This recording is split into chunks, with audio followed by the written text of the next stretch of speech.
জুলাই সনদের ব্যাপারে আমার দ্বিমত আছে। সব ক্ষেত্রে যে আমি একমত তা না। আজকে গান দিয়ে এই অনুষ্ঠানটা শুরু হয়েছে, তাতে আমি খুব খুশি হয়েছি। আবার এই জায়গায় বসা একজনও নারী নেই, সেটাতে আমি হতাশ হয়েছি। এমনকি এই জায়গায় যারা আছে তারা একজনও নারী না। আপনারা ওখানেই থাকেন, সেটা পরে পরিবর্তন করতে হবে। এবং শিবির জামাতের ক্ষেত্রে নারীর বিষয়ে কিছু অবস্থান রয়েছে যেটা আমি ঘোর বিরোধিতা করি। তারপরেও আমি আজকে এখানে এসেছি। সেটার কারণ জুলাই সনদটা এতই গুরুত্বপূর্ণ, এত গুরুত্বপূর্ণ যে আমার দ্বিমত, কিছু জায়গায় দ্বিমত থাকা সত্ত্বেও, ভিন্ন চিন্তা থাকা সত্ত্বেও আমার থাকা উচিত, আমাদের প্রত্যেকের থাকা উচিত।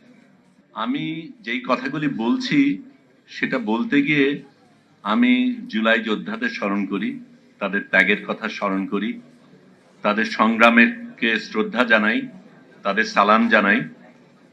কিন্তু আমি মনে করিয়ে দিতে চাই যে এই যুদ্ধ কিন্তু শুধু 2024-এ হয়নি, তার অনেক আগের থেকে হয়েছে। এখানেই অনেকে যারা আছেন তারা অনেক আগের থেকেই তারা কিন্তু লড়াই করে যাচ্ছেন, এবং সেই লড়াইয়ের ফলেই কিন্তু আমরা এই জায়গাটায় আসতে পেরেছি। 2018-র কথা যখন বলি, তখন ছবি তুলতে গিয়ে, একটু আগে ফুয়াদ আমাকে জিজ্ঞেস করছিলেন আপনি ছবি তুলবেন না কথা বলবেন, আমি ছবি তুলি। এবং ছবি যখন তুলছিলাম, রাজপথে যখন ছিলাম, চারিদিকে যখন টিয়ার গ্যাস ছিল, গোলাগুলি হচ্ছিল, তখন ছাত্রছাত্রীরা একটা প্ল্যাকার্ড হাতে নিয়েছিল, যেটা আমাকে ভীষণভাবে স্পর্শ করেছে। এই সরকারের মেরামত চাই, আমরা দেশের মেরামত চাই, রাষ্ট্রের মেরামত চাই।